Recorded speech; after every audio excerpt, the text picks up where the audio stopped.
Hello YouTube, and welcome to the very first episode of TSR, the skate room. I'm not sure if anybody else has that name, but I'm claiming it because if you look around, this is my skate room.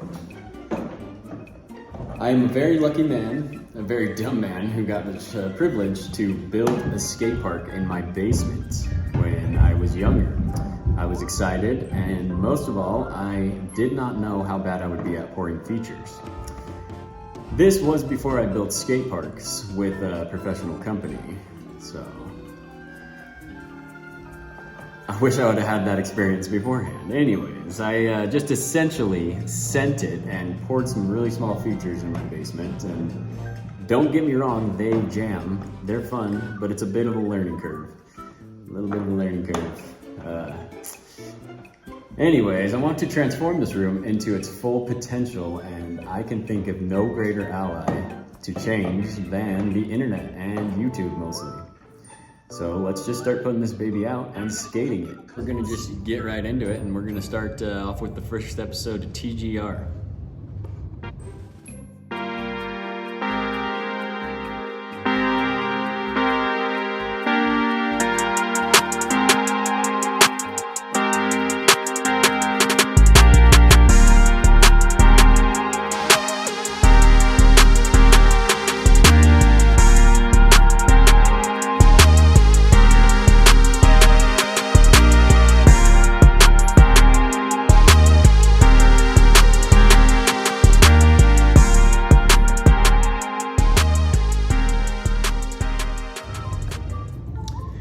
So this first episode, I want to completely focus on the new thing. It's called PSL, aka the Professional Skateboarding League. What is PSL, you may ask? It's just the brainchild of none other than Mike Moe and friends. They feel that the current skateboarding contest scene is lost its edge, you could say. It's getting to be bigger and faster, kind of like snowboarding, you know? Whoa! That was a 23-40. That was 6.5 full times round. Are you kidding me? So Mike and his friends have completely rethought how competitive skateboarding could look. From the ground up, with concepts of teams and points that look and work just like a team sport. And really, this is just kind of a dressed up version of the classic and sensible game of skate. They may have a couple of like young league kinks I'd like to see ironed out. Big Cat doing his reviews, wildcard mechanics, a side camera, stair tap fouls, and fouling out. I think these are all things I'll touch up on a little bit later, you know. But overall, I found myself engaged in this whole format. You know, there's defensive strategies and things like, you know, there's even offensive strategies. But I found myself saying things like, no, don't send him, you know, not him, and other things, you know, like Jin Woo is not human. Holy shit! Oh my god.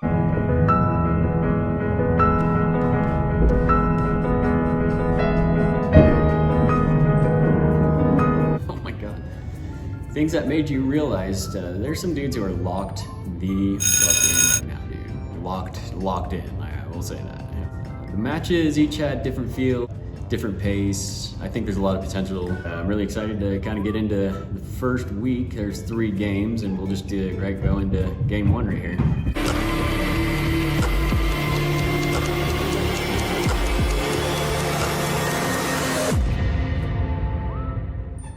Alright, game 1 was a 17-8 just blowout. Los Santos dominated over SHS.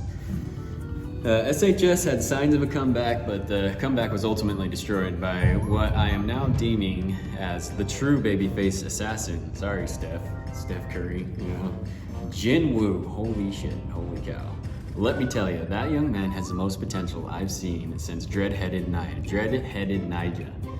He really stood out, not only in this game 1 match of this whole event. Jin Woo his performances, it stuck with me. It's MVP level, and I wonder if that will be an award that is tracked in the league.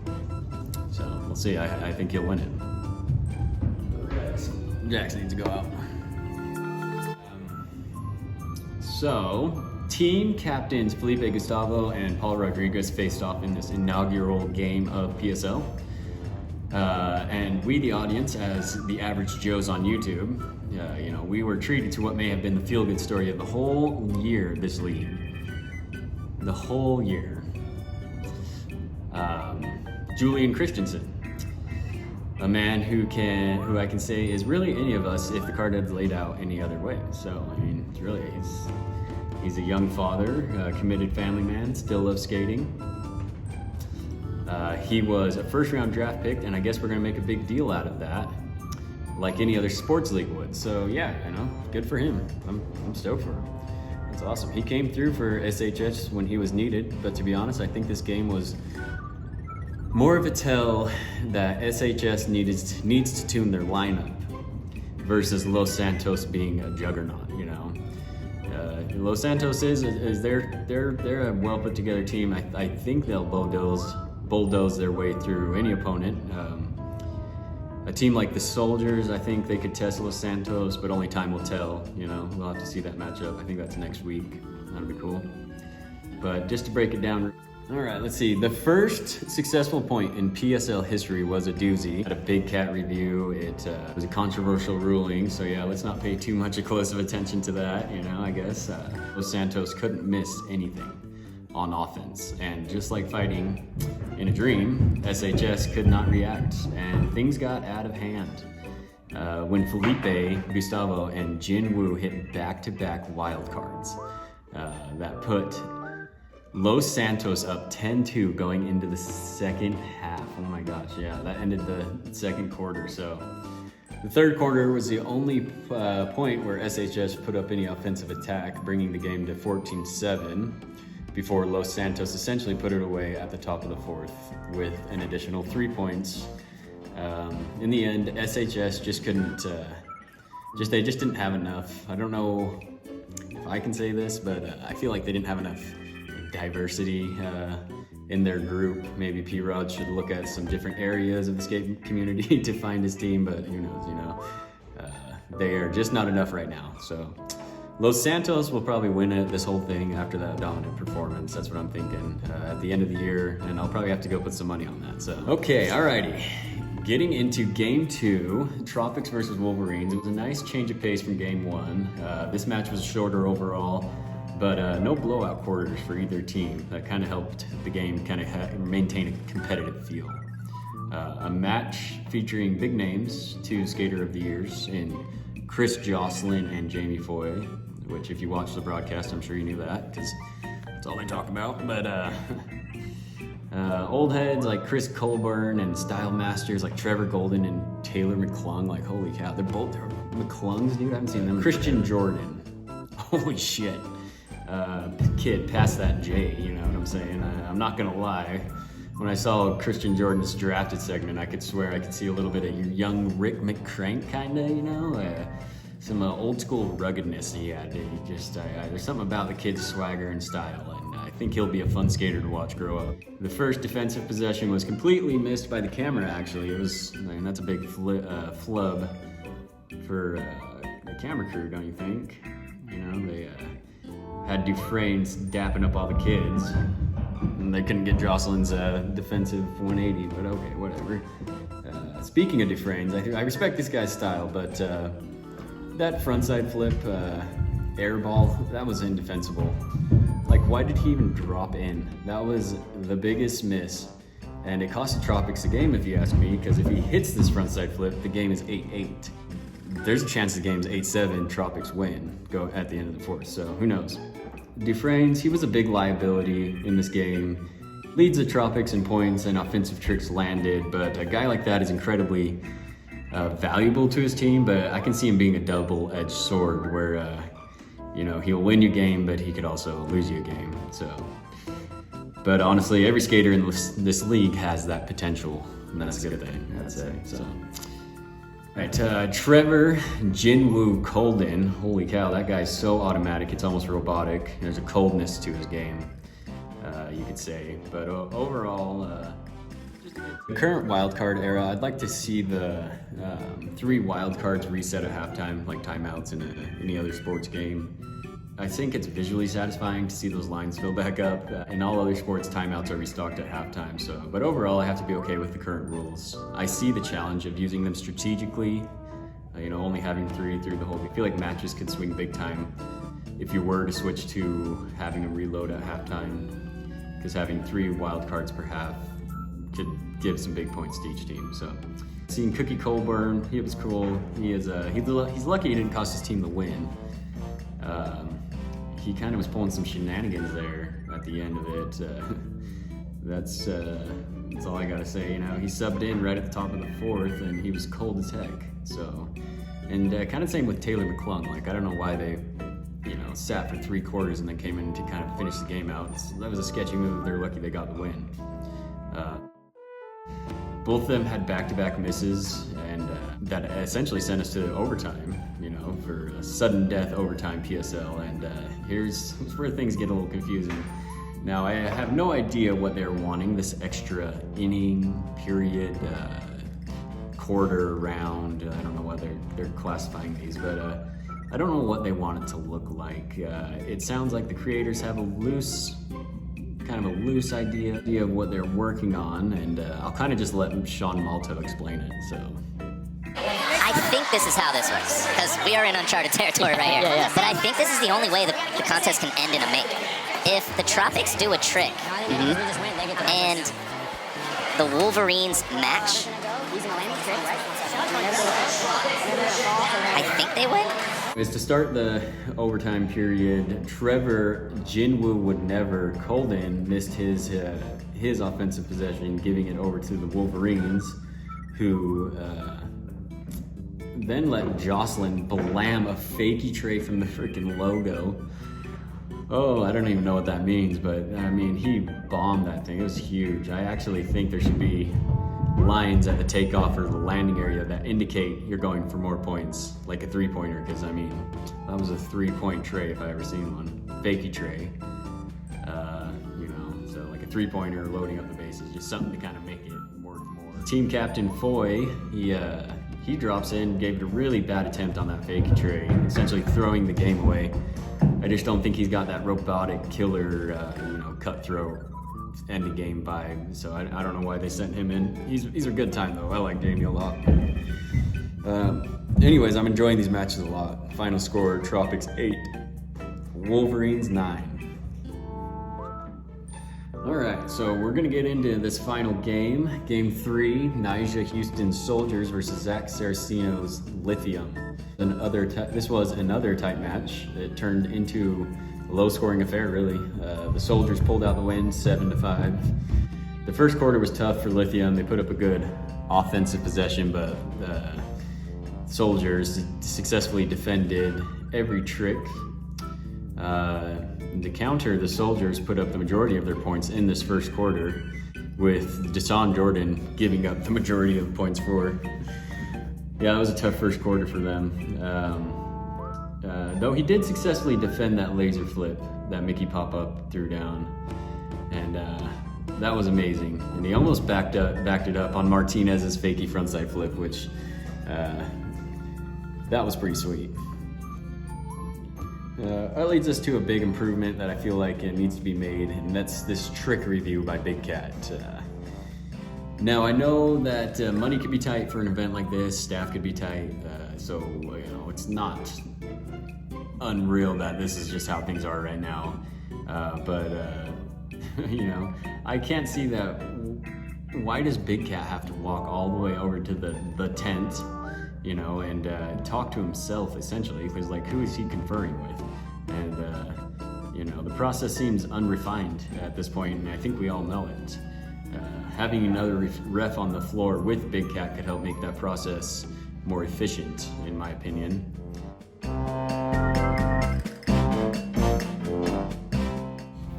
right, The shot of the difference in team sizes, I think that is something that needs to kind of be addressed, like maybe just for clarification rules. Like, why are there 6 soldiers and only 3 lithiums? I feel like lithium maybe should even just forfeited that match, not being able to have anybody. I don't know. Like, you know, in any other team, if you don't show up with the right amount of players, you're not allowed to play. So it just kind of seems like something that they need to maybe make a rule about or clarify to the audience. But other than that, I mean, it's just skateboarding, so. All right. This is probably the biggest controversy of the whole night. Big Cat calling Martinez's fakey big frontside big spin good after Martinez sits on the wall. The guy lands and sits on the wall. Like, that is unforgivable. That is no good, and I think it's unforgivable that he got away with that. That call, you know, that was a bad call, you know. That wall needs to have about a 15-foot barrier on each side. That's a no touchy zone, you know, no touchy. So, man, that was a bad call by Big Cat. It did not cost Lithium the game, but it was a bad call by Big Old Cat. So I don't know. I think what lost Lithium this game, to be honest, is their roster not being able to sub out any players. So. How did the third quarter start off? The third quarter started off with Lithium getting points on the board with Robert O'Neill. He finally landed a trick. Robert has a problem with going a little too high on his pops, you could say. But he finally landed a trick. There he is. There he is. Yeah, this should set him back in the momentum they're looking for. There he is. You can turn on whenever you want. We hear you, Deshaun. Okay. That switch varial heel was pretty tight, though. I mean, I'll have to say. Deshaun hit a big wild card with his frontside 270 board fakie on the rail. That was super heavy. And then an unsuccessful defensive by Martinez. The Soldiers essentially ended the third quarter on their offensive possession with 3 consecutive outs. So the 3 and out for them, that doesn't lead to any points. It takes us into the top of the fourth, which led to this kind of cool, you know, baseball style rule where now that Lithium, they're down 3 points going into the top of the fourth. If they're not able to score the 3 points or more, then the game will end without the Soldiers needing an offensive possession, and I kind of like that. So, you know, it allows teams that are dominating to end games early. Lithium, you know, they were unable to get those 3 points, even with their sleazy 180 technique, you know, barrage they were trying to do at the end there, just to get cheap points. You know, it wasn't able to work, but Robert O'Neill, of course, you know, he ended the game by chucking a monster nollie big heel. I mean, like, buddy, you gotta just calm it down a little there. Anyways, he just needs to take the height off just a touch, and I'm sure he could be a legit weapon for Lithium. So overall, just a lesser feeling of a game with the inability for Lithium to substitute. It made it feel like a stale match kind of through 4 quarters. Final score, Lithium 5, Soldiers 7. All right, so kind of just to summarize, you know, just to finish this thing up, the Professional Skate League is a much needed shot into the skate contest world that I didn't know I needed. I have to admit, it's not the, you know, skateboarding's fault. It's not the skate contest scene's fault that I fell out, but, you know, it was a little bit of laziness in life and, you know, just an element of boredom or numbness that have overcame me over the years. And there's no love for it all, but this new concept that they're presenting, it in this game format, it's introducing me to a huge collection of skateboarders that I wouldn't have access to, I feel like, and it's put me right back in the driver's seat of my passion. So, you know, I have to tip my hat to you, Mike Moe, and company for putting your guys' money and time on the line for this community. And I can see myself attending events if they ever find their way traveling. for now, I feel like the best thing we can do to support this movement is to watch their videos, talk about it, you know, and I can't think of a better way to do that than, you know, use my free time and this skate room to bring a community together. So like this video, subscribe to my channel, The Skate Room, and share this breakdown video with your friends. It's going to be working on week 2, pretty much trying to get that out immediately and hopefully add some fun segments into it, into this PSL review. So we'll just go from there, I guess. For now, I'm your host, Phil Lignell, and thank you for watching TSR. We'll see you next week.